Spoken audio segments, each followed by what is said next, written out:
जम्मू कश्मीर में इंतखाबाती जंग लगातार जारी है। बिल्कुल, बहुत शुक्रिया जैस्मिन आपका। और अब जाहिर सी बात है कि बहुत दिलचस्प मरहले में पहला जो चरण है जैस्मिन, अगर देखा जाए तो लोगों में काफी ज्यादा उत्साह देखने को मिल रहा है। और इस वक्त बड़ी खबर जैस्मिन आ रही है जम्मू कश्मीर से जुड़ी हुई। और देखिए इस वक्त बड़ी खबर है, 3 बजे तक की अगर हम बात करें तो 50% से ज्यादा वोटिंग हुई है। ये अपने आप में एक रिकॉर्ड है जैस्मिन। बिल्कुल, बहुत से ऐसे इलाके हैं जहां का रिकॉर्ड टूटा है। अगर कुलगाम की बात करें, अनंतनाग की बात करें, साथ ही साथ अगर डोडा की बात करें, किश्तवाड़, रामबन की बात करें, तो वहां पर सभी वोटिंग के रिकॉर्ड टूटे हैं। और 3 बजे तक का वोट परसेंटेज अभी तक सामने आया है जो 50% से ज्यादा है। लोगों ने खूब बढ़ चढ़कर हिस्सा लिया है इस लोकतंत्र के महापर्व में। 7 जिलों की 24 विधानसभा सीटों के लिए मतदान हुआ है और अभी भी लगभग 2.5 घंटे के आसपास का वक्त बचा है अबू, जब मतदान होना है। मतदान हो रहा है, पोलिंग स्टेशंस पर लोगों की लंबी लंबी कतारें देखी जा रही हैं। लेकिन 3 बजे तक का ये पोलिंग परसेंटेज आपको बता रहे हैं 50% से ज्यादा वोटिंग अब तक हो चुकी है। बिल्कुल जैस्मिन, अगर बात की जाए और यहां से जिस तरह से आप कह रहे थे कि अभी भी 2.5 घंटे से ज्यादा का वक्त एक तरह से बचा हुआ है और ग्राफिक्स के जरिए हम समझाते हैं शाम 3 बजे तक जो वोटिंग हुई है 50.65%, यानी 50% से ज्यादा वोटिंग 3 बजे तक हुई है। और 3 बजे से आप अगर 3 घंटे और जोड़ लेती हैं, 6 बजे तक पोलिंग हो रही है। 3 घंटे का जो डेटा आएगा वो अपने आप में एक रिकॉर्ड होगा। बिल्कुल अबू यारा, आपने बिल्कुल सही कहा, वो अपने आप में एक रिकॉर्ड होगा। ये ओवरऑल सिनेरियो बता रहे हैं, 3 बजे तक का ये ओवरऑल सिनेरियो है जहां 50% से ज्यादा वोटिंग हुई है। 50.65% अगर स्पेसिफिकली बताया जाए तो ये वोटिंग हुई है, जिसे हम 51% भी कह सकते हैं, क्योंकि 3 बजे के बाद लगभग 40 मिनट का समय ऊपर और बीत चुका है अबू।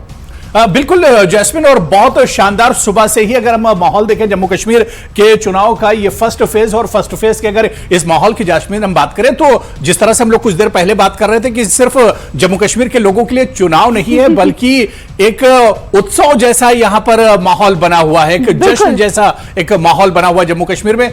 और जैस्मिन, शायद ये पहली बार होगा, ये दर्शाता है, ये जो परसेंटेज है ना, ये दर्शाता है कि जम्मू कश्मीर के लोग किस तरह से उनमें एक उत्साह देखने को मिल रहा है, उनमें एक जोशो खरोश देखने को मिल रहा है और लोग बड़ी तादाद में अपने घरों से निकल रहे हैं। बिल्कुल, अब वो कहा तो ये जा रहा है कि एक पॉलिटिकल वैक्यूम है, जिस पॉलिटिकल वैक्यूम को खत्म करने की ये कोशिश की जा रही है और ये कोशिश वोट के जरिए की जा रही है। लोग घरों से बाहर निकल रहे हैं, मतदान कर रहे हैं, वोट कर रहे हैं और जमहूरियत के इस पर्व को किस तरह मना रहे हैं। ये जो तस्वीरें सुबह से सामने आई वो हमने दर्शकों को एक एक तस्वीर दिखाई। बिजबेहरा की तो तस्वीर आप इस तरह से देखेंगे, अबुज वहां पर एक पिंक पोलिंग स्टेशन था, वहां पर बाहर गार्डन है और चुनाव आयोग को भी इसका कहीं ना कहीं साधुवाद देना चाहिए कि जिस तरह से इलेक्शन कमीशन ऑफ इंडिया ने तैयारियां की हैं सुरक्षा के लिहाज से, लोगों के अंदर ये कॉन्फिडेंस उन्होंने जगाया कि आप घरों से बाहर निकले, बेखौफ होकर मतदान करें। और वही एक्चुअली चरितार्थ होता हुआ, यानी कि वो हमें धरातल पर दिखा अबू। और वहां पर महिलाएं किस तरह से इसको लेकर, आपने भी जब बात की थी कि लोग एक उत्सव की तरह इसे मना रहे थे, घरों से बाहर ख्वातीन निकली हुई हैं, धूप सेक रही हैं, गार्डन में बैठी हुई हैं, वोट भी डाल रही हैं। तो इस तरह की जो तस्वीरें आई ये कहीं ना कहीं अपने आप में बेहद जिसमें अक्सर जब पोलिंग होती है तो इस तरह का माहौल रहता है, लेकिन ये जम्मू कश्मीर में इस तरह का पहली बार हो रहा है। जम्मू कश्मीर में इस तरह हो रहा है इस वजह से खास है क्योंकि आपको याद होगा 2014 या उससे पहले कि आप पोलिंग में चले जाइए तो बहुत बार बायकॉट की कॉल दी जाती थी, बहुत बार लोग डर से और खौफ से घरों से नहीं निकलते थे वोट करने के लिए। लेकिन आप देखिए जो माहौल बदला 2024 के लोकसभा पोल जो हुए उसमें आप देखिए कि वहां से जो माहौल बदला था वो माहौल अब एक तरह से जैस्मिन रफ्तार पकड़ रहा है और अब विधानसभा चुनाव में मुझे लग रहा है कि एक नया रिकॉर्ड जम्मू कश्मीर के लोग बनाने जा रहे हैं। बिल्कुल अबू, और अगर उन 7 जिलों की 24 विधानसभा सीटों का भी अगर जिक्र कर लिया जाए जिन सीटों से ये वोट परसेंटेज सामने निकल कर आया है, उसमें दक्षिण कश्मीर के 4 जिले, शुरुआत करते हैं अनंतनाग के साथ, फिर पुलवामा, शोपियां और नीचे एक और जिला है पुलवामा, शोपियां, अनंतनाग और कुलगाम। ये 4 जिले हैं। ये दक्षिण कश्मीर के वो जिले अबू जहां कहीं जब किसी एक वक्त पर आतंकवाद इतनी चरम पर होता था और यहां पर पोलिंग परसेंटेज 50%, तो किसी ने उस वक्त सपने में भी नहीं सोचा था। 4, 5, 6%, 8% से ऊपर कभी शायद ही वोटिंग अगर डिवीजन करें तो कहीं शायद ही कभी उससे ऊपर कभी पोलिंग परसेंटेज गई हो। उसके अलावा अगर जम्मू संभाग की बात करें तो डोडा, रामबन और बनिहाल, ये 3 जिले जो चिनाब वैली के बेहद महत्वपूर्ण जिले माने जाते हैं। और अगर 2014 में देखें देखें तो बीजेपी ने इन जिलों में बहुत अच्छा प्रदर्शन किया था। जो 25 सीटें बीजेपी को आई थी उसमें से मैक्सिमम सीटें इस चिनाब वैली से ही निकलकर सामने आई थी। तो इस वजह से कहीं ना कहीं ये पहला फेज भी अपने आप में महत्वपूर्ण है। हालांकि तीनों फेज महत्वपूर्ण है, लेकिन पहले फेज की स्पेसिफिकेशन ये है। बिल्कुल बिल्कुल जैस्मिन, बिल्कुल, क्योंकि यहां से माहौल बनेगा। ये पहला फेज जो है ये शुरुआत है और यहां से माहौल बनेगा। बल्कि हम ये कहें जैस्मिन कि माहौल बन चुका है, क्योंकि 3 बजे तक 50% से ज्यादा वोटिंग रिकॉर्ड की गई है। तो हम ये कह सकते हैं दावे के साथ कि माहौल बन चुका है। जम्मू कश्मीर के लोग आज पूरे उत्साह में और जोशो खरोश में और अपने घर से वोट करने के लिए निकल रहे हैं। और ये तस्वीर आप देखिए, जो बुजुर्ग जो महिलाएं हैं वो भी घरों से निकल रही हैं, और इसके अलावा जो बुजुर्ग लोग हैं, जो बीमार लोग हैं, यहां तक हमने देखा कई तस्वीरें इस तरह की भी जैस्मिन आई कि जो बीमार लोग हैं वो भी वोट करने के लिए पहुंचे थे। और शायद यही वजह है कि जब बीमार लोग और बुजुर्ग लोग बढ़ चढ़ कर हिस्सा लेंगे जमहूरियत के इस जश्न में, तो जो पोलिंग परसेंटेज है वो तो बढ़ेगा ही। बिल्कुल अबू, और ये सब तब हो रहा है जब अब से कुछ दिन पहले, कुछ हफ्तों पहले हमने खूब सारी आतंकवाद गतिविधियां यहां पर देखी। आतंकवादी गतिविधियां हमने देखी, इन्फिल्ट्रेशन हमने देखी, मुठभेड़ें हमने देखी। मतलब जब प्रचार को, पहले फेज के प्रचार को कुछ दिन रह गए थे, उससे पहले तक हमने कुछ आतंकवादियों को सफाया होता देखा, कुछ इन्फिल्ट्रेशन की कोशिशें हमने नाकाम होते हुए देखी। लेकिन उसके बावजूद भी लोगों में डर नहीं है, खौफ नहीं है, और लोग उस चीज से ऊपर उठ चुके हैं। ये बहुत अच्छी बात है कि आतंकवाद जैसा जो एक नासूर जम्मू कश्मीर के साथ हमेशा जुड़ा हुआ था, उस नासूर से लोग ऊपर उठ चुके हैं। ये एक अपने आप में बड़ा बदलाव यहां पर मैं मानती हूं। बिल्कुल। और जैस्मिन, जिस आतंकवाद की आप बात कर रहे थे कि किस तरह से चुनाव से ठीक पहले आतंकवादी जो वाकये थे, जो इस तरह की वारदातें हुई, वो असल में जैसे कहते नहीं कि खिसियानी बिल्ली खंबा नोचे। जम्मू कश्मीर डेवलपमेंट यहां पर अब तरक्की की तरफ एक तरह से बढ़ रहा है। यहां पत्थरबाजी के वाकये नहीं हो रहे हैं। इस तरह के जो वाकये हैं, ये एक तरह से दर्शाता है कि जो आतंकवाद है या जो आतंकवादी हैं वो एक तरह से परेशान है जम्मू कश्मीर की नई तस्वीर एक तरह से देखकर। बिल्कुल बिल्कुल, यहाँ पर कहीं ना कहीं जो कोशिशें की जा रही हैं पाकिस्तान की तरफ से वो नाकाम हो रही हैं। आतंकवादी दिनों दिन उन्हें कहीं ना कहीं दिनों दिन उन्हें मौत के घाट उतारा जा रहा है, उन्हें धर उनकी पकड़ी जा रही है। तो इस तरह से कहीं ना कहीं आतंकवाद को लेकर जो एक नैरेटिव जम्मू कश्मीर को लेकर सेट किया गया था, उसमें बहुत बड़ा बदलाव देखने को मिला है। वो और लोग उस चीज से कम उठ चुके हैं ऊपर। बिल्कुल। तो देखिए वर्चुअली हम लोग जैस्मिन डल झील में पहुंच गए इस वक्त। कश्मीर का डल झील और किस तरह से शिकारे वहां पर चल रहे हैं, और इस वक्त जो नजारा है वाकई में जो कहते हैं ना कि जमीन पर जन्नत है कश्मीर, तो वो नजारा इस वक्त दिख रहा है। और वोट परसेंटेज इस वक्त डल झील से ही हम अपने जो दर्शक हैं दिखा रहे हैं। डल झील एक अभिन्न अंग है जम्मू कश्मीर का और बेहद खूबसूरत है। और डल झील पर जो ये शिकारा है, ये वोटिंग परसेंटेज बता रहा है, ओवरऑल वोटिंग परसेंटेज ये बता रहा है, और ये दिखा रहा है कि कितना सुखद यहाँ का नजारा है। चीजें यहाँ पर बदली हुई हैं। जरूर कुछ इक्का दुक्का आतंकवादी गतिविधियां हो रही हैं, कुछ ऐसे मुद्दे हैं जिन्हें केटर करना, जिन्हें एड्रेस करना जरूरी है। वो राजनीतिक पार्टियों का काम है। और अब जब यहाँ पर अपनी सरकार होगी, अपने नुमाइंदे होंगे, तो कोशिश यही रहेगी कि लोगों के मसले मसाइल यहाँ पर हल किए जाएं। उसके अलावा मुझे नहीं लगता कि यहाँ पर किसी और तरह की राजनीति की कोई स्कोप बची है, क्योंकि अब यहाँ पर लोगों से जितनी बात हो रही है, लोगों से जितने फीडबैक लिए जा रहे हैं, हमारे नुमाइंदे जगह जगह मौजूद है, लोग सिर्फ और सिर्फ मुद्दों पर बात कर रहे हैं। वो चाहे इसकी जैस्मिन आप देखिए तो इसकी एक वजह भी है। मतलब 370 हटने के बाद भी आप देखिए कि 370 से पहले की चाहे बात कर लें, 370 के बाद भी, हालांकि बहुत बदलाव 370 के बाद आया है, कई तरह के बदलाव देखने को मिले हैं। चलिए इस वक्त इल्तिजा मुफ्ती कुछ कह रही है, उनका बयान पहले हम अपने दर्शकों को सुना देते हैं। जी बिल्कुल बिल्कुल। तो इल्तिजा मुफ्ती आपसे कुछ ही देर बाद खुद देखते हैं यहाँ लोग कितने नाउम्मीद है। 10 साल से यहाँ इलेक्शन नहीं हुए और यहाँ बाबूडम चल रहा है। जो यहाँ अफसर बाहर के स्टेट से आते हैं वो हमारे सर पे बैठे हैं। यहाँ करप्शन बढ़ गया है, रेड टेपिज्म बढ़ गया है। तो एक चीज अच्छी है कि लोगों के जो मसाइल हैं वो अब हल होंगे, क्योंकि उनके नुमाइंदे अब असेंबली में बात करेंगे और उनके मसाइल हल करेंगे। बहुत जरूरी था। आप देखिए यहाँ नाउम्मीदी कितनी है। हमारे जो नौजवान है, मेरे साथ कैंपेन में इतने सारे नौजवान वर्कर्स जुड़े, नौजवान लड़के लड़कियां, दे ऑल टोल्ड मी कि यहाँ बेरोजगारी, यहाँ औरतें अपना दामन फैलाए। मुझे कह रही थी कि हम भूखे जा रहे हैं, मेरे 3 बच्चे हैं। इतनी डिग्री हासिल की है, तालीम हासिल की है, घर पे बैठे हैं, तो एक रेस्टलेसनेस है, डिस्पेयर है, और हमारा यूथ अब ड्रग्स में जा रहा है। अगर वो गन नहीं उठा रहे हैं, गन जो नहीं उठा रहे हैं, खुदा ना खास्ता वो ड्रग्स में जा रहे हैं। Drugs is become an epidemic here, so all this has to be resolved and this can be resolved only if you resume democracy. एक कॉन्फ्लिक्ट एरिया में आपने डेमोक्रेसी को डीप फ्रीजर में डाल दिया इतने सालों से। सो आई एम हैप्पी कि यहाँ फाइनली इलेक्शन हो रहे हैं एंड लोगों को अपने वो नुमाइंदे सिलेक्ट करके असेंबली भेजेंगे इंशाल्लाह, जहां हम बेबाकी से बिला खौफ तरीके से बात करेंगे। इल्तिजा मुफ्ती बिजबहरा से चुनाव लड़ रही हैं और बहुत आउटस्पोकन है, और इनका कैंपेन भी हमने उसी तरह से देखा। और बिजबहरा में ही, क्योंकि इल्तिजा मुफ्ती की नानी भी मतदान करने पहुंची थी, महबूबा मुफ्ती भी इसी पोलिंग बूथ पर मतदान करने पहुंची थी, और महबूबा मुफ्ती ने क्या कुछ कहा है वो भी दर्शकों को सुनवा देते हैं एक बार। फीडबैक मिला है, पीडीपी साउथ कश्मीर में नंबर 1 पार्टी बन के उभरेगी। सबसे ज्यादा एमएलए पीडीपी के होंगे, जो मुझे पुलवामा, शोपियान, इस्लामाबाद और कुलगाम से फीडबैक मिल रहा है। PDP will be the number 1 party.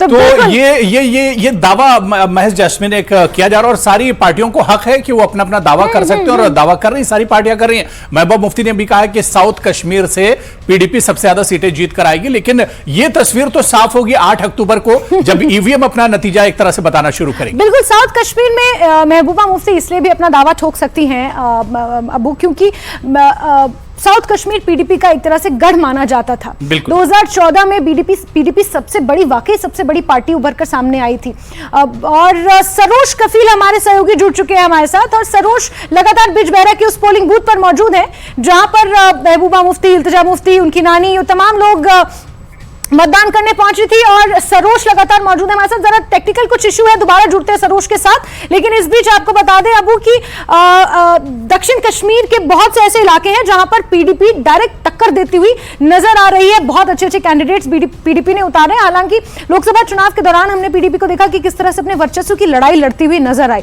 PDP सिमट कर रह गई थी जब ये भी जैस्मिन बिल्कुल सच है, जिस तरह से आपने बताया ना कि वर्चस्व की लड़ाई थी। 370 के बाद आप देखिए कि किस तरह से पीडीपी बिल्कुल ऐसा लग रहा था टूट गई है पूरी पार्टी। बड़े बड़े जो इनके चेहरे थे वो छोड़कर चले गए थे, लेकिन महबूबा मुफ्ती ने एक संघर्ष किया, और उसके बाद उन्होंने फिर से पार्टी को एक तरह से खड़ा किया है। एक बार फिर से वो मैदान में आई है, तो ये एक बड़ी चीज है कि ऐसा लग रहा था कि मुफ्ती मोहम्मद सईद के बाद महबूबा मुफ्ती पार्टी को संभालती हैं, लेकिन 370 के बाद पीडीपी बिल्कुल पूरी तरह से टूटने के कगार पे पहुंच गए थे। लेकिन 2024 के और ये चुनाव आप देखिए कि एक बार फिर से पीडीपी पूरी मजबूती के साथ मैदान में एक तरह से निकल कर आई। बिल्कुल, लेकिन चैलेंजेस भी उतने ही ज्यादा हैं, वो चैलेंज बहुत ज्यादा हैं। अगर चैलेंजेस की बात करें तो सबसे बड़ा चैलेंज तो बीजेपी के पास है। मैं अभी, हमारे साथ एक पॉलिटिकल एनालिस्ट जुड़े हुए थे, उनसे मैं बात कर रही थी कि बड़ा कॉन्ट्राडिक्टरी है ये कि जहां बीजेपी ये दावा करती है कि अनुच्छेद 370 हटने के बाद हमने बहुत बड़े बड़े बदलाव किए, बहुत बड़े प्रोजेक्ट्स यहां पर आए, टूरिज्म के आंकड़े बहुत ज्यादा गिनाए जाते हैं, डेवलपमेंट, रोड का जाल, ये वो तमाम चीजें बीजेपी गिनाती है। और कहीं ना कहीं मैं इससे इत्तेफाक भी रखती हूँ, क्योंकि बदलाव हुआ है। मैं जितनी बार कश्मीर गई हूँ, आई हैव सीन। लेकिन फिर भी चैलेंज बीजेपी के सामने ये बड़ा है कि कश्मीर में बीजेपी अभी भी अपनी धाक उस तरह से नहीं जमा पा रही है जितना वो अपने कामों को वहां पर भुना रही है। लेकिन जैस्मिन, ये भी सच है कि जितना भी बीजेपी वहां पर है वो उसने गेन ही किया है, वरना आप देखिए कि कश्मीर वैली में तो बीजेपी का कोई नाम लेवा नहीं था, बीजेपी का झंडा उठाने वाला कोई नहीं था। लेकिन आज आप देखिए कि आज उसकी रीच वहां पर हुई है, आज पहुंची है, आज वैली में है बीजेपी।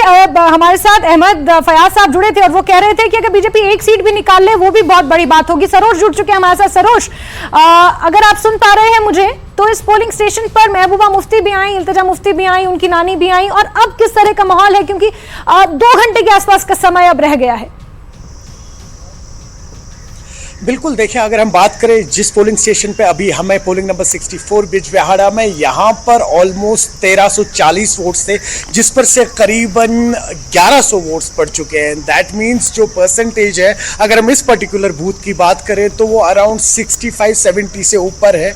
और उसका एक ये कारण भी है, जैसा अभी आप कह रहे थे कि मुफ्ती फैमिली की तीनों जनरेशन्स ने आज यहाँ पे वोट डाला है। महबूबा मुफ्ती की मदर जो है गुलशन आरा, पहले वो आई, फिर उसके बाद इल्तिजा, अब महबूबा आए। और आपने सुना भी किस तरीके से महबूबा जो है वो दावे कर रही है। और अभी अबू भी कह रहे थे कि जाहिर सी बात है अभी दावे जो है वो तो चलेंगे ही चलेंगे, क्योंकि अपनी पार्टी को लेके तो जाहिर सी बात है कहेंगे कि कितने स्ट्रांग है।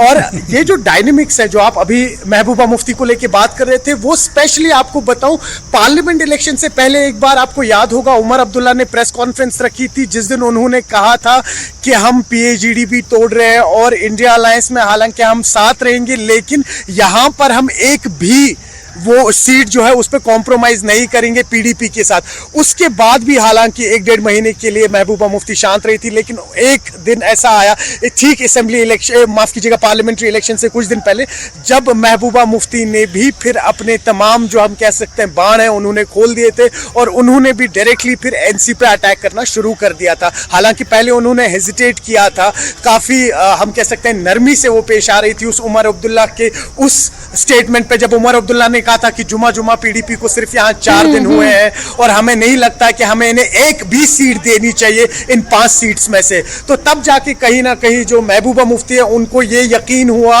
और ये लगा कि उनकी जो फेथ है वो उनके काडर में बहुत ज्यादा कम हो रही है उमर अब्दुल्ला के स्टेटमेंट के बाद। और तब से ही जो है पीडीपी में आपने देखा कि बदलाव आना शुरू हुए। और उसके बाद आपने देखा ठीक असेंबली इलेक्शन से पहले कई सारे बड़े नेता जो थे, जैसे खुर्शीद आलम थे या कुछ और नेता थे जो पीडीपी छोड़ के चले गए थे, जिन्होंने जेके पीसी या अपनी पार्टी ज्वाइन कर ली थी, किस तरीके से ठीक असेंबली इलेक्शन से पहले जो बड़े नेता रहे, थिंकिंग टैंक्स रही है या एडवाइजर्स रहे, उस टाइम पे पीडीपी के 2014 में एक एक करके वो लोग वापस आने लगे। कुल मिला के बात करें तो स्ट्रांग तो है पीडीपी, लेकिन इतनी स्ट्रांग नहीं है कि वो इस वक्त दावा कर सके कि वो गवर्नमेंट फॉर्म कर सकती है। सिर्फ इतना ही कर पा रही है पीडीपी कि वो किंग मेकर की भूमिका में आएगी, ये पीडीपी दावा कर रही है। और खींचतान इस बीच होगा कि पीडीपी को इंडिया अलायंस अपनी तरफ खींच पाता है या फिर जो दूसरी राजनीतिक पार्टियां हैं वो पीडीपी को अपनी तरफ खींच पाती है कि नहीं। ये तो जैस्मिन कश्मीर के चुनाव को देखकर ही कहा जा सकता है कि ये अभी शुरुआत है। अभी आने वाले दिनों में क्या होगा, दावे तो सभी पार्टियां दावे कर रही हैं, जिस तरह से सरोज कह रहे हैं कि दावे तो सभी पार्टियां कर रही हैं। महबूबा मुफ्ती को भी हक है कि वो दावा कर सकती हैं। लेकिन मैं सरोज एक चीज और यहां पर समझना चाह रहा था, इतना शानदार माहौल, क्या ये ठीक लोकसभा में इसकी शुरुआत हो गई थी और उसी की देन है आज, या इसके पीछे कुछ और देखते हैं? देखिए लोकसभा जो है वो एक ग्राफ जो है या एक बेस जिसे हम कहेंगे वो बन गई थी यहाँ की एडमिनिस्ट्रेशन के लिए, यहाँ के वोटर्स के लिए। तभी आपने देखा जिस तरीके से टर्नआउट जो है वो रिकॉर्ड ब्रेकिंग रहा था और उससे कहीं ना कहीं, जैसा आप बिल्कुल दुरुस्त फरमा रहे हैं, वो एक बेस बनी असेंबली इलेक्शंस के लिए। कई सारे ऐसे फार फ्लंग एरियाज से जो वोटर्स थे जिनके पास एक्सेसिबिलिटी नहीं थी, ईसीआई ने किस तरीके से उनके लिए प्रावधान रखे हुए थे कि अगर कोई सिंगल वोटर भी और कोई फार फ्लंग एरिया में रह रहा है तो उससे कहीं ना कहीं जो आपके फार फ्लंग वोटर्स थे या अर्बन रूरल में भी रहने वाले वोटर्स थे, उनमें एक कहीं ना कहीं विश्वास आया कि नहीं इस बार जो डेमोक्रेटिक प्रोसेस है, ये सेम नैरेटिव, ये सेम चीज मुद्दों पर भी लागू होती है। क्योंकि जब हम ग्राउंड पे लोकसभा चुनाव के दौरान भी लोगों से बात कर रहे थे तो मसले मसाइल कमोबेश सेम ही थे। लोग सिर्फ अपना नुमाइंदा चाहते थे, किसी भी तरह उन्हें मिले, लेकिन अपना कोई रिप्रेजेंटेटिव मिले, उनकी कोई आवाज बने। उसकी खास वजह यह है, देखिए पिछले 10 साल से जैसा हम आपसे कह रहे हैं कि यहाँ के वोटर्स अपने बेसिक राइट से वंचित थे। वो वोट नहीं कर पा रहे थे, अपना लोकल रिप्रेजेंटेटिव नहीं चुन पा रहे थे और कुछ ऐसे छोटे मसले होते हैं कभी कभी, और आप बार बार एलजी एडमिनिस्ट्रेशन के पास नहीं जा सकते हैं। जितने भी हमारे यहाँ टॉप एडमिनिस्ट्रेटर्स हैं उनके पास उस तरीके से एक्सेस नहीं होता। अगर आपका एक लोकल रिप्रेजेंटेटिव होता है जिसे आप एमएलए कहते हैं, वो कभी आपके पास आता है, आपके एरिया में आता है या आप उनके ऑफिस में जाते हैं कुछ इश्यूज लेके, तो वो जो एक कनेक्ट था, जो हम कहेंगे एक political connect between people and politics, वो कहीं ना कहीं मिसिंग था। कनेक्ट था लोगों और एडमिनिस्ट्रेशन के बीच कनेक्ट था, लेकिन लोगों और पॉलिटिक्स या पॉलिटिकल लीडर्स के बीच में एक बहुत बड़ा डिस्कनेक्ट हो गया था। और वो कहीं ना कहीं पार्लियामेंट इलेक्शन के बाद अब असेंबली इलेक्शन में वापस से फिल हो रहा है। और वही नतीजा है, जैसा हम आपसे कह रहे हैं कि पिछले साल जो है, तो माफ कीजिएगा 2014 में जब हमने देखा महज 33% का टर्न आउट हुआ था बिजबिहाड़ा में, और आज अभी भी 2 घंटे बचे हैं और ऑलमोस्ट 50% पे यहाँ पे इस वक्त टर्न आउट हो चुका है। जी।